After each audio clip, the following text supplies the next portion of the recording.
নমস্কার বন্ধুরা, নতুন একটা ভিডিওয়ে সবাইকে স্বাগত। পালং শাক দিয়ে আলুর পরোটা। পালং শাক থাকার জন্য হেলদিও হয়, আবার টেস্টিও বটে। দেখে নাও তাহলে রেসিপিটা। প্রথমে কিছুটা জল গরম করতে বসিয়ে দিয়ে দিলাম ছোটো চামচের 1 চামচ চিনি। জলটা ফুটে উঠতে পালং শাকটাকে দিয়ে দিলাম।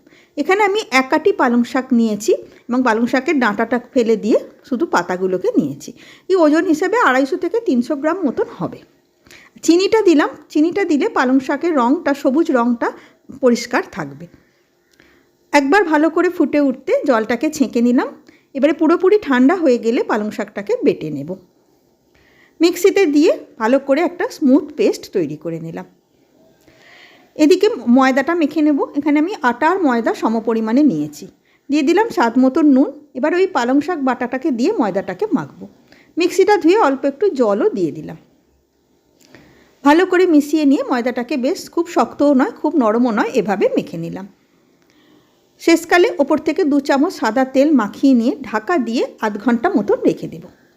এদিকে স্টাফিংয়ের জন্য আমি এখানে 4টে আলুর টুকরোকে সেদ্ধ করে নিয়ে ভালো করে গ্রেট করে নিয়েছি। তোমরা ম্যাশারেতে ম্যাশ করেও নিতে পারো। দিলাম স্বাদ মতো নুন, 1 ইঞ্চি গ্রেট করা আদা, 2টো কাঁচা লঙ্কা কুচি আর কিছুটা ধনেপাতা কুচি। লঙ্কাটা তোমরা ঝাল অনুযায়ী দেবে। 1/2 চামচ জোয়ান, 1/2 চামচ কসুরি মেথি আর 1/2 চামচ জিরে ভাজা গুঁড়ো। চাইলে এখানে তোমরা পেঁয়াজ কুচিও ব্যবহার করতে পারো। ভালো করে মশলাগুলোকে সব মাখিয়ে নিয়ে আলুর পুরটা আমার রেডি হয়ে গেছে। এদিকে আধ ঘন্টা মতন রেস্টে থাকার পর ময়দাটাও ভালো রকম সেট হয়ে গেছে। 3টে একটু বড় আকারের লেচি করে নিলাম। পরোটার লেচির থেকে একটু বড় সাইজে। এবারে একটা লেচির মধ্যে আলুর পুরটাকে ভরবো।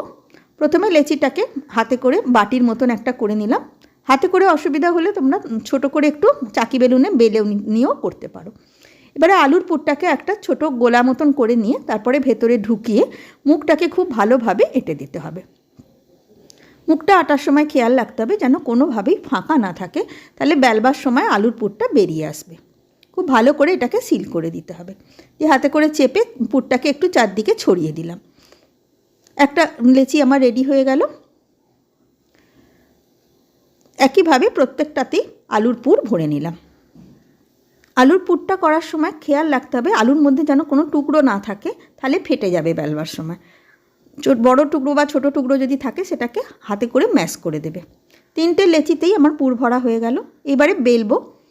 এখানে আমি শুকনো ময়দা দিয়ে বেলবো। তেল দিয়ে বেলবে না, তেল দিয়ে বেললে আলুর পুর বেরিয়ে যেতে পারে। অল্প একটু ময়দার গুঁড়ো দিয়ে হালকা হাতে বেলে নিতে হবে। আর ধারগুলোকে বেশি বেলবে, মাঝখানটা অতটা বেলবার প্রয়োজন নেই। একটু মোটা করে বেলে নিলাম। 3টে পরোটাই একইভাবে বেলে নিলাম। এবারে ভাজার পালা।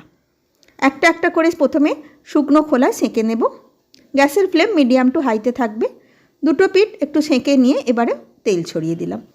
যেমনভাবে আমরা সাধারণ পরোটা ভাজি সেভাবেই ভেজে নিতে হবে। 2টো পিঠ লালচে হয়ে গেলে এবারে তুলে নিলাম। একইভাবে প্রত্যেকটাকেই প্রথমে সেঁকে নিয়ে তারপরে তেল দিয়ে 2 পিঠ বেশ লালচে করে ভেজে নিলাম। ব্রেকফাস্টে অথবা টিফিনের জন্য এই পরোটা বানাতে পারো। খেতে বেশ ভালো হয়। আশা করি রেসিপিটা ভালো লাগলো। নতুন বন্ধু হয়ে থাকলে সাবস্ক্রাইব করার অনুরোধ রইল। ধন্যবাদ।